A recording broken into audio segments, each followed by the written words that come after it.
Olá, boa tarde. A Defesa Civil emite alerta para chuvas no Rio Grande do Sul depois de dias seguidos de sol forte e calor. Vladimir Platonov.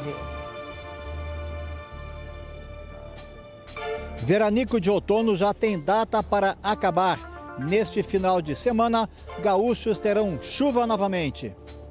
O governo anuncia investimento de 5,5 bilhões em universidades federais. Glauco de Queiroz. Os recursos chegam em meio a uma greve de professores e técnicos administrativos dessas instituições que já dura quase 2 meses. Os estudantes ganharam mais uma semana para a inscrição do Enem. Alessandra Lago. Luciana, as inscrições para o Enem 2024 foram prorrogadas até 14 de junho para todos os candidatos de todo o país, inclusive do Rio Grande do Sul. Uma mulher tomou posse pela primeira vez como cacique do povo Caiapó, da aldeia Crancrô. A cerimônia aconteceu no sudoeste do Pará. A nova cacique tem 37 anos. A cerimônia foi acompanhada por várias lideranças indígenas. Fique com a gente e fique bem informado agora.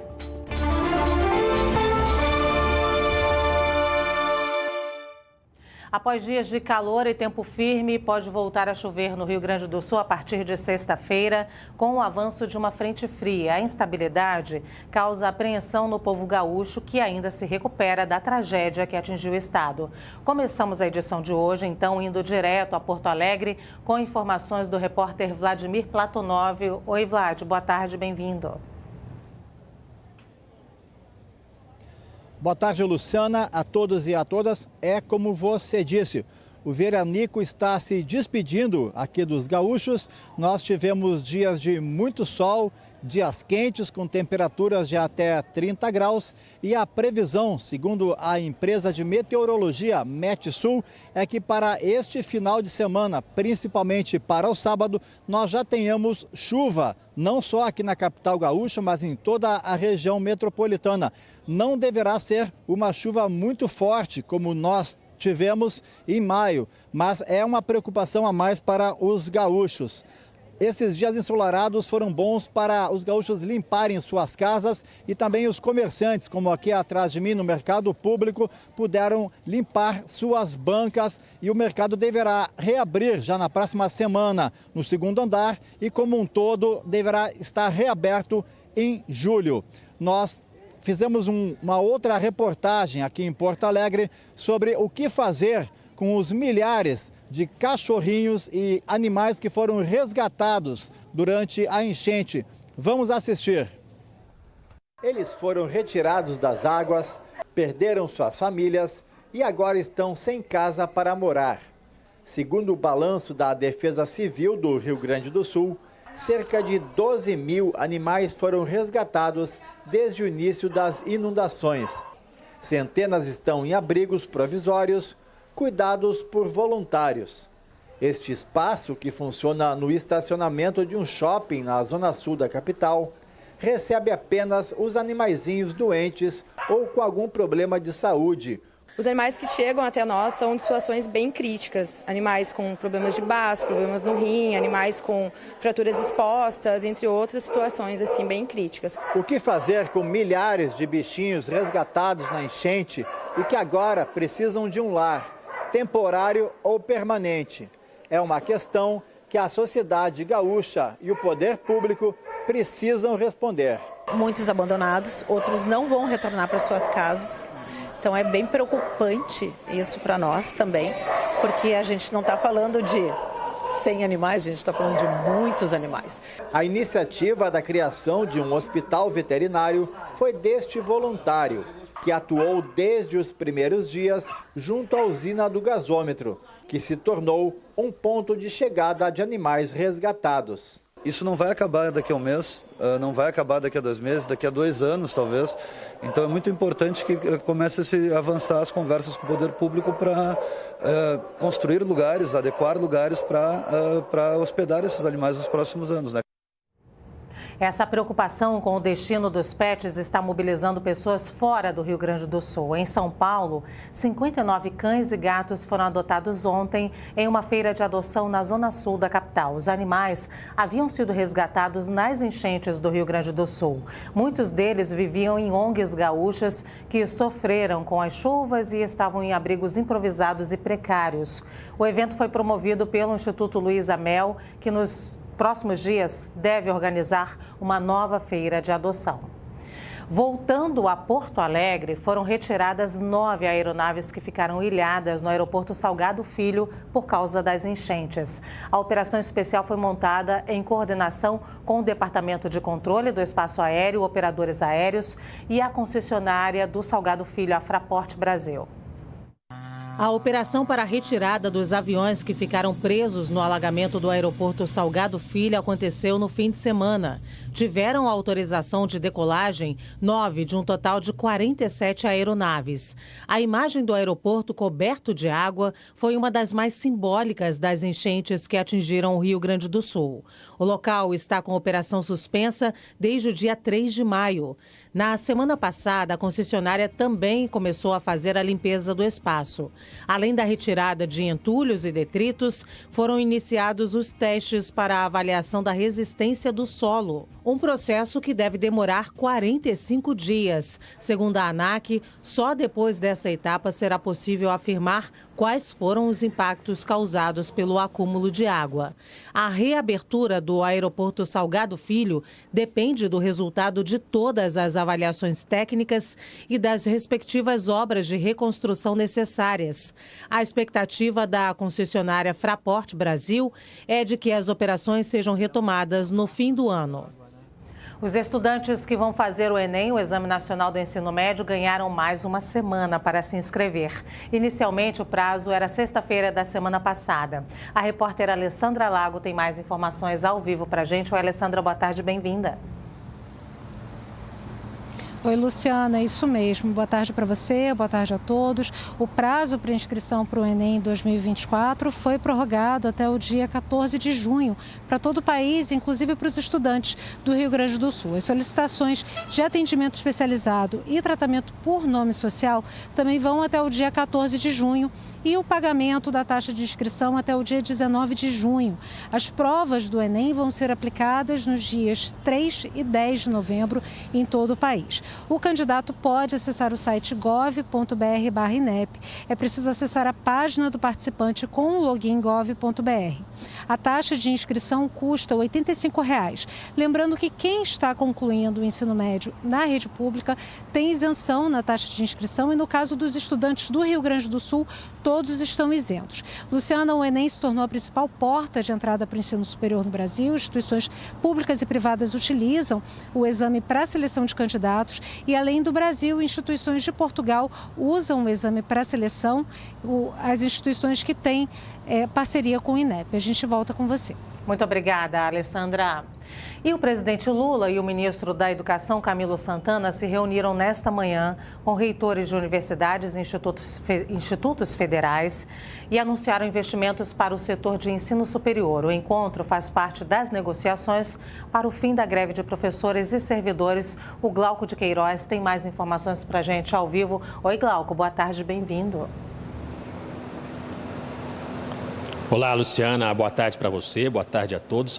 Olha, o governo disse que vai investir aí desse montante 3 bilhões e 17 milhões de reais para a consolidação da atual estrutura educacional, Estamos falando de novas salas de aula, refeitórios, moradias estudantis, bibliotecas, por exemplo. E outros 600 mil reais vão para a abertura de 10 novas universidades federais, cada uma em uma diferente região do país, todas em cidades do interior, e mais 1 bilhão e 750 milhões de reais para os atuais hospitais universitários e a criação de mais 8. O ministro da Educação, Camilo Santana, anunciou ainda a ampliação do orçamento aí para o custeio das universidades e institutos federais, aí no montante de 400 milhões de reais. Esse valor se soma ao orçamento já liberado para este ano de mais que já chega a 9 bilhões de reais, né? E ainda 5.600 bolsas permanência, né, nessas instituições para indígenas e quilombolas. Quanto à greve, né, Luciana, o governo, os representantes do Ministério da Gestão vão se reunir amanhã com técnicos administrativos para chegar a um acordo, e quanto aos professores, o governo disse que não vai apresentar uma nova proposta. Eu volto com você. Muito obrigada, Glauco. Pela primeira vez, uma mulher tomou posse como cacique do povo Kayapó da aldeia Crancrô. A cerimônia foi emocionante e cercada de outras mulheres e lideranças indígenas na região sudeste do Pará. Quem tem as informações é a repórter Rayana Serrão, da TVE do Pará, emissora da Rede Nacional de Comunicação Pública. A cerimônia reuniu diversas lideranças indígenas do Pará e do Mato Grosso. A nova cacique, de 37 anos, vai comandar a comunidade que fica localizada em Águas Claras. A representante já atua há anos na região e vem de uma longa linhagem de caciques. O pai era o líder do povo Kayapó e o avô também. O evento contou com a participação de várias mulheres da comunidade que acompanharam a nova cacique durante o ritual de entrega de faixa e danças tradicionais do povo Kayapó. Segundo a nova cacique, em sua gestão haverá diálogos e novas parcerias que devem trazer resultados positivos para toda a comunidade indígena da região.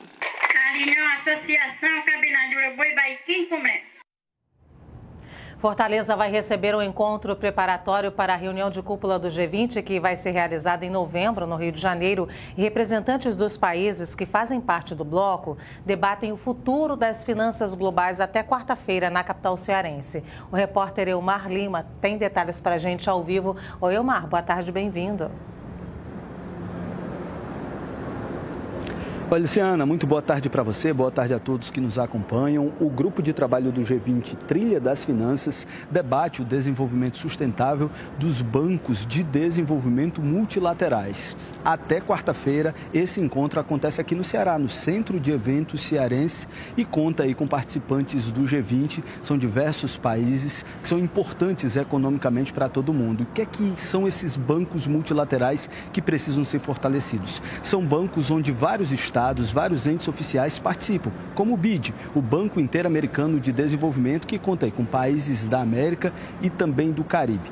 Tudo isso com um grande objetivo de levar desenvolvimento sustentável, sobretudo para os países em desenvolvimento, países que precisam trabalhar a desigualdade social, e esse é o grande objetivo desse tema que será traçado e trabalhado com foco claro nas pessoas mais pobres, nos países em desenvolvimento e em equalizar essa economia global que é tão importante antes mesmo dessa cúpula que acontece em novembro aí no Rio de Janeiro. Luciana.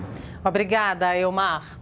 O governo paulista abriu hoje o pregão eletrônico para a compra de 12 mil câmeras corporais para a Polícia Militar do Estado. O edital tem sido marcado por polêmicas, mas quem vai explicar melhor é o repórter Dimas Soldi. Oi, Dimas, boa tarde, bem-vindo. Oi, Luciana, boa tarde a você, boa tarde a todos. Uma vereadora de São Paulo chegou a pedir a suspensão desse edital, mas o Tribunal de Contas do Estado negou esse pedido. Por isso, o pregão aconteceu hoje de forma online. O governo paulista agora analisa as propostas apresentadas. As novas câmeras não vão gravar mais de forma ininterrupta, como acontece hoje. O acionamento vai depender do próprio policial ou do Centro de Operações da Polícia. Hoje o Estado possui cerca de 10 mil câmeras corporais em funcionamento e todas elas serão substituídas e haverá aquisição de mais 2 mil. O governo afirma que as novas câmeras terão mais tecnologia, serão capazes de fazer reconhecimento facial e também a leitura de placas de veículos. O governo afirma também que esse novo edital está em sintonia com as normas técnicas definidas pelo Ministério da Justiça e Segurança Pública. Luciana. Obrigada, Dimas.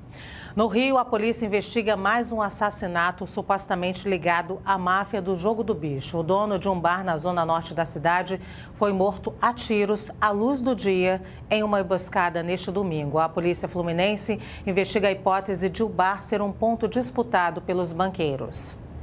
Antônio Gaspasiani Mesquita Chaves dirigia este carro quando foi interceptado por um veículo cinza e uma moto. Em seguida, homens armados fizeram vários disparos contra o carro dele e fugiram. Antônio morreu no local do crime.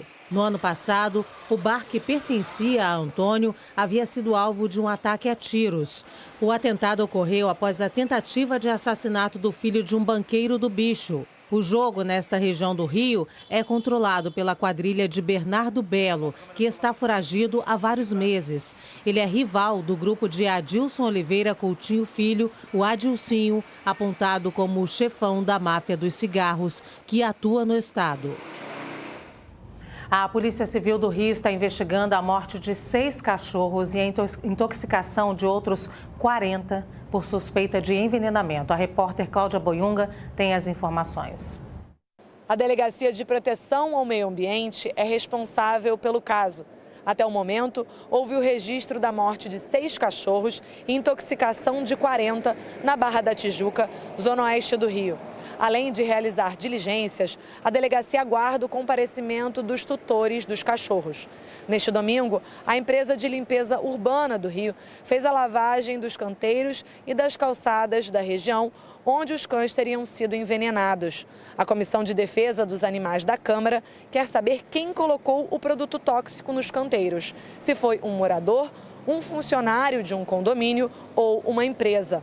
A Prefeitura informou também que vai verificar câmeras de segurança da área para identificar possíveis culpados. A Justiça da Espanha condenou 3 torcedores do Valência à prisão por ataques racistas contra o jogador brasileiro Vinícius Júnior do Real Madrid. A condenação foi anunciada hoje, pouco mais de um ano depois do episódio. Os torcedores condenados hoje foram detidos pela polícia espanhola na época dos ataques. Durante uma partida em maio do ano passado, eles gritavam ofensas racistas em direção a Vini Júnior. Eles chegaram a ser soltos durante o andamento do processo, mas agora, além do período de prisão, terão que ficar mais 2 anos afastados dos estádios. Esta é a primeira condenação do tipo na Espanha e era muito aguardada como forma de coibir os crescentes ataques racistas no futebol. Vini Júnior comentou as condenações nas redes sociais. Não é por mim, disse ele, é por todos os pretos que os outros racistas tenham medo, vergonha e se escondam nas sombras. Caso contrário, estarei aqui para cobrar. Nas eleições no Parlamento Europeu, os partidos da extrema-direita avançaram e obtiveram o seu melhor desempenho na Câmara Europeia, ganhando quase 1/4 dos assentos. Uma das reações veio do presidente francês, Emmanuel Macron, que classificou o resultado como um desastre e convocou eleições legislativas antecipadas para o final deste mês. Macron disse que o resultado das eleições do Parlamento Europeu foi sombrio para o seu governo e que ele não poderia ignorar. A derrota foi para o partido de Marine Le Pen, que representa uma política populista de extrema-direita. Em um discurso à nação nesse domingo, Macron dissolveu o parlamento francês e antecipou as eleições para a Câmara dos Deputados para 30 de junho, com um segundo turno em 7 de julho. Manifestantes anti-extrema-direita se reuniram na Place de la République, em Paris, e gritaram contra o partido direitista de Marine Le Pen. Os partidos radicais de direita abocanharam quase 1/4 dos assentos com votos expressivos na França e na Alemanha.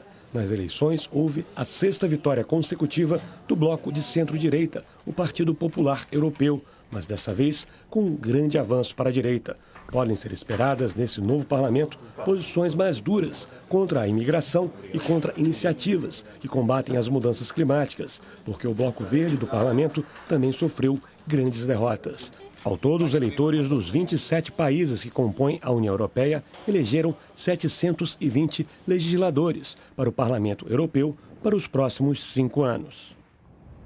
O ministro Benny Gantz renunciou ao gabinete de guerra no governo de emergência de Israel. Com isso, o primeiro-ministro Benjamin Netanyahu perde apoio no bloco de centro. E o Hamas disse ontem que 3 reféns que estavam em seu poder, incluindo um cidadão dos Estados Unidos, foram mortos durante uma operação do exército de Israel para resgatar 4 reféns em Gaza.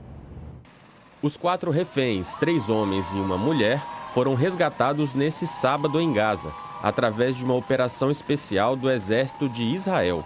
Segundo as Forças Armadas israelenses, os 4 estavam em bom estado de saúde, mas foram levados a um hospital em Israel para exames. O governo de Gaza disse que 247 palestinos morreram e quase 700 ficaram feridos em consequência da incursão israelense de resgate. O Hamas disse que durante essa operação de resgate, 3 reféns que estavam em seu poder, incluindo o cidadão dos Estados Unidos, foram mortos, embora não tenha esclarecido de que modo ocorreram as mortes. Ainda há mais de 100 pessoas entre os sequestrados pelo Hamas na invasão a Israel em 7 de outubro. Como mais um capítulo da guerra, o ministro israelense Benny Gantz anunciou sua renúncia do gabinete de guerra no governo de emergência do primeiro-ministro Benjamin Netanyahu nesse domingo. Netanyahu está nos impedindo de avançar em direção à verdadeira vitória. É por isso que estamos deixando o governo de emergência, disse o ministro israelense Gantz. A saída dele significa que Netanyahu perderá o apoio de um bloco centrista que ajudou a alargar o apoio ao governo em Israel e no estrangeiro, no momento de pressão diplomática interna, 8 meses após o início da guerra em Gaza.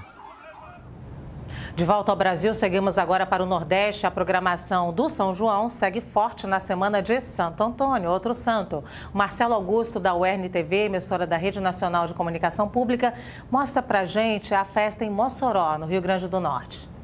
O Arraiá do Povo, em Mossoró, é uma festa que celebra as tradições nordestinas, com muita música e animação.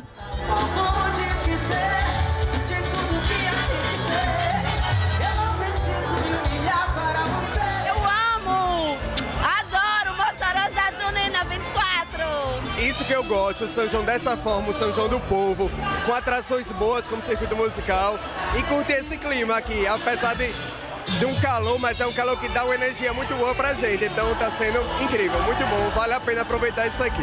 Esse polo faz parte do Mossoró Cidade Junina e está em sua 2ª edição, com programação aos sábados e domingos e com um diferencial. Ele acontece durante o dia, atraindo um público de diversas idades. Com atrações locais e regionais de forró, comidas típicas e muita diversão, o Arraiá do Povo é o ponto de encontro para toda a família. O Arraiá do Povo tem uma conexão maravilhosa com o povo mesmo. O nome não é à toa, o nome faz condizente o que se propôs. Olha, povão é povo, cheiro de povo, chovendo, depois tem que filmar a chuva. E ninguém foi embora não, sabe por quê? Porque isso é forró, isso é povo, isso é cheiro de povo.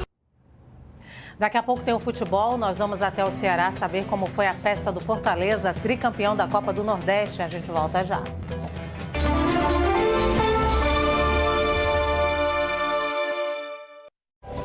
O pai de Ali está muito doente e, desesperado, o filho pensa numa maneira de salvá-lo. Câncer de nasofaringe. Apesar de todo o esforço, Dr. Adil o aconselha. O seu pai não tem muito tempo. Ali, deixe que o seu pai se vá. Um milagre, hoje, 20h. Todo mundo tem um talento especial para ser mesário ou mesária. Você pode ser a comunicativa, o atencioso, a prestativa, o detalhista. É colocando essas habilidades em prática que a gente faz a democracia acontecer. Não desperdice seu talento, seja mesário voluntário. Justiça Eleitoral, a justiça da democracia.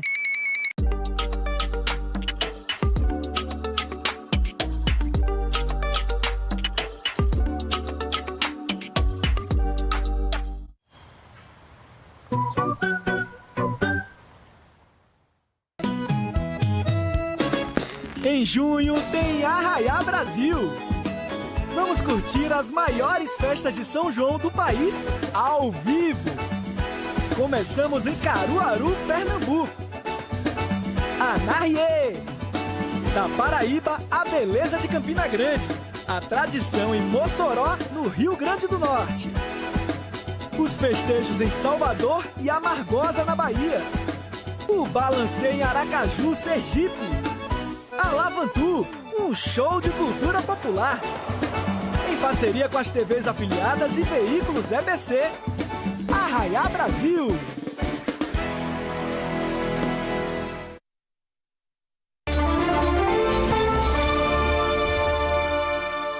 Estamos de volta para te dizer que a Copa do Nordeste tem um novo tricampeão. O Fortaleza conquistou o título ontem com uma vitória nos pênaltis sobre o CRB em Maceió. Elmar Lima está de volta com informações. Olha, eu vi o jogo, foi emocionante, tá, Elmar? Foi mesmo, viu? Olha, é como os torcedores do Fortaleza falam aqui no estado. É o Lion. Não tem jeito, mas foi com fortes emoções esse tricampeonato da Copa do Nordeste. Isso porque o Fortaleza chegou a Maceió com um resultado de 2-0, conquistado aqui na Arena Castelão. Mas lá não fez um jogo nada bom e por isso perdeu por 2-0. O resultado disso foi uma disputa nos pênaltis, onde o Leão venceu por 5-4 nos pênaltis. Vou te contar, viu? Foi uma disputa muito emocionante, apenas um jogador perdeu o pênalti, que foi o Anselmo Ramon, o atacante craque do CRB, mas isso não importa muito para os torcedores do Lion aqui, que comemoraram muito esse tricampeonato, 2019, 2022 e 2024, para celebrar uma fase épica do Fortaleza, que por meio de títulos se consolida nos últimos 10 anos como principal time do Nordeste, com vaga na Libertadores, vice-campeonato da Sul-Americana, tri do Nordeste e pentacampeão cearense. É muito título, o Lion está comemorando a semana toda, Luciana. É, muito bom, Elmar, obrigada. Olha, na Série A do Campeonato Brasileiro, apenas um jogo ontem. O Cuiabá jogou fora de casa contra o Criciúma e conseguiu a primeira vitória. O time do Mato Grosso ainda não tinha feito gols nesse Brasileirão, mas ontem caprichou. Venceu o Criciúma por 5-2. Destaque para Cleison, que fez 2 gols ainda no primeiro tempo. Com a vitória, o Cuiabá deixou a lanterna e agora está em penúltimo. O Criciúma, com 2 jogos a menos que a maioria dos times, está na 16ª posição. E a Série B tem um novo líder, é o América Mineiro, que ontem venceu a Ponte Preta em casa. Raquel Mota está aqui para comentar para a gente esse jogo. Bem-vinda, Raquel. Olá, boa tarde, Luciana. Boa tarde, pessoal que nos acompanha aqui na Repórter Brasil Tarde. Enfim, foi um final de semana incrível, com clássicos, aquele jogo tenso, mas aconteceu e mais um título do Fortaleza na Copa do Nordeste. Foi aquele jogo que o Fortaleza entrou com o seu regulamento embaixo do braço, ganhou, teve disputa de pênaltis, enfim. E outros destaques também que nós tivemos foi, durante a Série B, nós tivemos a Avaí Chapecoense, que nós fizemos aqui, o golaço de bicicleta no Amazonas e Brusque, que o Sassá fez, e agora aquele golaço que nós não tivemos o Pelé fazendo, o Matheus Friso fez com 4-2 com o Curitiba vencendo a partida da Série B. Vou voltar à história do Fortaleza, porque a gente viu o Elmar aqui falando que os torcedores do Fortaleza estão sem voz comemorando a semana inteira, porque, olha, aquele pênalti ali no início, já que o jogador do CRB perde logo no iniciozinho, aquilo ali... E é o artilheiro do time. É o artilheiro. Então é aquele momento que você fala assim, o meu artilheiro não vai perder o gol. E ele acaba perdendo. E aí, acaba fazendo o quê? O time do Fortaleza treinou bastante, o Vojvoda colocou o pessoal para poder bater pênalti e aí não teve jeito. Todos os 5 batedores do Fortaleza converteram e o Vojvoda conseguiu o seu 6º título com o time. Desestabilizou o time do CRB, aí não teve jeito, não tem como. Agora, Raquel, eu queria comentar com você uma situação bem delicada que a gente trouxe aqui no primeiro bloco. Eu falei até com você aqui no intervalo, vou contar para o telespectador, eu falei, o Vinícius Júnior é um gigante, porque ele nunca se furtou de lidar, né, e de brigar contra o racismo, e ele conseguiu colocar na cadeia esses racistas lá na Europa. Exatamente, o Vini Júnior é maior do que qualquer coisa nesse momento. Aquela velha fala, né, você não basta ser apenas contra o racista, tem que ser antirracista, e a luta do Vini Júnior foi fundamental. E aí aquela coisa, você colocou antes a prisão desses torcedores, mas o mais importante é que eles vão ficar 2 anos sem poder acompanhar jogos de futebol em qualquer estádio. E isso deixa um recado. A extrema-direita e os racistas na Europa e no resto do mundo não tem espaço. É isso aí, não vai ter lugar de racista na cadeia e não no estádio. Obrigada, então, Raquel. O Repórter Brasil de hoje fica por aqui. Eu te espero amanhã, 1h da tarde, em ponto. Tchau.